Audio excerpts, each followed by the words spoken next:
খাবার কি রান্না হয়নি এখনো আব্বা? এই তো হয়ে গেছে। বউ মরে গেছে বলে কি না খাই থাকে? রান্না বাড়া করছেন বলি তো খাই দেয় এখনো পাইছি আস। নলে তো জানটা কবেই চলে যায়। আচ্ছা আব্বা, আপনার রান্না করতে কষ্ট হয় না? না না, কষ্ট হবে কে? তাই নাকি? রান্না করতে আমার বেশ ভালোই আরাম হয়।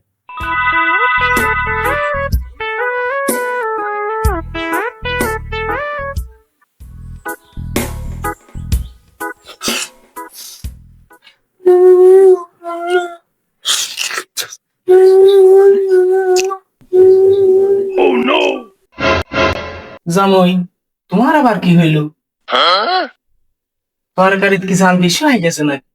না আব্বা, এই যে প্রতিদিন কষ্ট করে রান্না বাড়া করে আমার খাওয়াচ্ছেন, এটা দেখে আমার খুব কষ্ট হচ্ছে, খুব খারাপ লাগছে।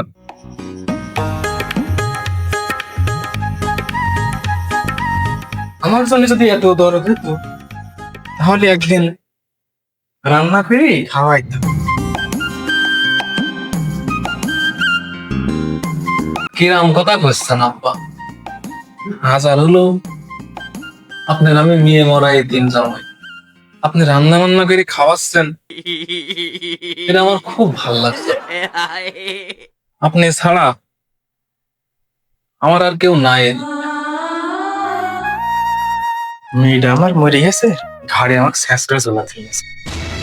এই শেষরা আমার পাস ছাড়ছে না। এরপরে তরকারি কেমন ঝাল দেবো কি তোর খাবার সাবান মিলাতে দেবো।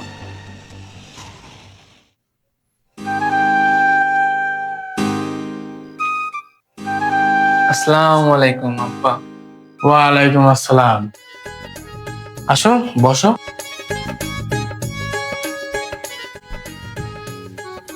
জামাই, কিছু বলবা? না আব্বা, তেমন কিছু না, ওই আমার কিছু টাকা লাগবে, তবে একটা কথা ছিল আব্বা। আমার একটা কথা কে, তুমি হাজারটা বলো, বলতেই থাক।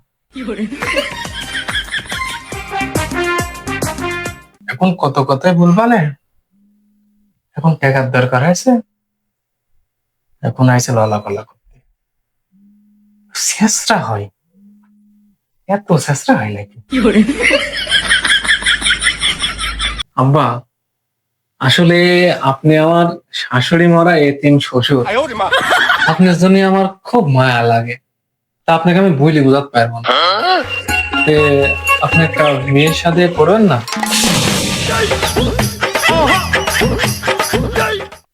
আমি বিয়ে করলি, এত স্বাদ করে তোমাকে রান্না করে খাওয়াবেন কিনা জামাই? কি আব্বা, আমার নতুন শাশুড়ি রান্না করে খাওয়াবে, এত বড় বড় মাছের মাথা রাইতে দিবি, আমি আর আপনার পায়ের উপর পা তুলি খাবো, হবে না না আব্বা? আইসে আমার খানিয়া শেষরা গতি, শেষরা আমার ঘাটন কবে নামবি? তাহলে কি আব্বা আমি দেখবো নাকি আমার নতুন শাশুড়ি বানানোর জন্য? এতদিন যখন বিয়ে করিনি ভাইবি দেখবো না পরে, আর আমার জন্য তোমার তো চিন্তা করা লাগবে না রে জামাই। আমার কাছ তো বেশি টাকা পয়সা নেই, এই 500 টাকা আছে, এটাই লাও। আব্বা আপনাকে অসংখ্য ধন্যবাদ, একটু রেস্ট করেন, একটু আরাম করেন, আমি একটু চা খেয়ে আসি। হ্যাঁ? আমার জীবনে এরকম শেষরা দেখিনি। সব টাকা পয়সা গুলো সব শেষ করে দিচ্ছি শেষরা, শেষরা একটু কাটতেও পারছি না।